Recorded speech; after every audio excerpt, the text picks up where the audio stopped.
नमस्कार, TV9 मराठीमध्ये आपल्या सगळ्यांचं स्वागत। मी निखिला, पाहतोय देश महाराष्ट्र। सर्वपक्षीय नेत्यांकडून झालेल्या राजीनाम्याच्या मागणीनंतर आज धनंजय मुंडे आणि अजित पवार यांच्यामध्ये 1 तास बैठक झाली। दरम्यान बैठकीमध्ये राजीनाम्याबाबत कोणतीही चर्चा झाली नाही असं धनंजय मुंडे म्हणाले। तपास होण्याच्या आधीच एखाद्याचं नाव घेणं चुकीचं आहे अशी प्रतिक्रिया सुद्धा त्यांनी दिली आहे। दादा मुंडेंमध्ये 1 तास भेट, राजीनाम्याची चर्चा झाली नाही, मुंडेंचं स्पष्टीकरण। या विषयावर कसलीही चर्चा झाली नाही हे स्पष्ट आणि इमानदारीने मी आपल्या सर्वांच्या समोर सांगतो। सूत्रांच्या माहितीनुसार अजितदादांनी प्रकरणाची माहिती घेतली। हत्येनंतर विरोधकांच्या राजीनाम्याच्या मागणीवर चर्चा झाली। सूत्र अजितदादांनी परळीतील राजकीय परिस्थितीचा आढावा घेतला।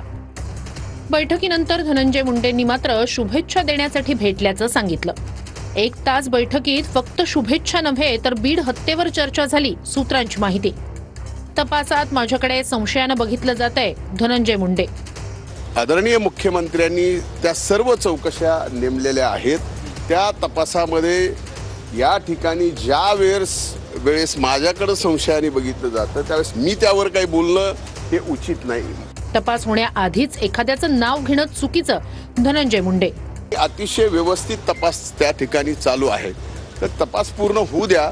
तपासानंतर ज्या काही गोष्टी समोर येतील त्या ठिकाणी आपल्यापासून बघा कोणी काय आरोप करावे हे लोकशाहीमध्ये ज्याला त्याला अधिकार दिलेले आहेत। मी कुणाकुणाचे तोंड धरणार आहे? मीडिया ट्रायल नको, ट्रायल कोर्टात होऊ द्या, धनंजय मुंडे। माझं म्हणणं आहे की ट्रायल कोर्टात होऊ द्या, तपास यंत्रणा काम करते। आपणच या ठिकाणी सर्व मीडिया फक्त दाखवतंय, ट्रायल कसली, सुरेश धस।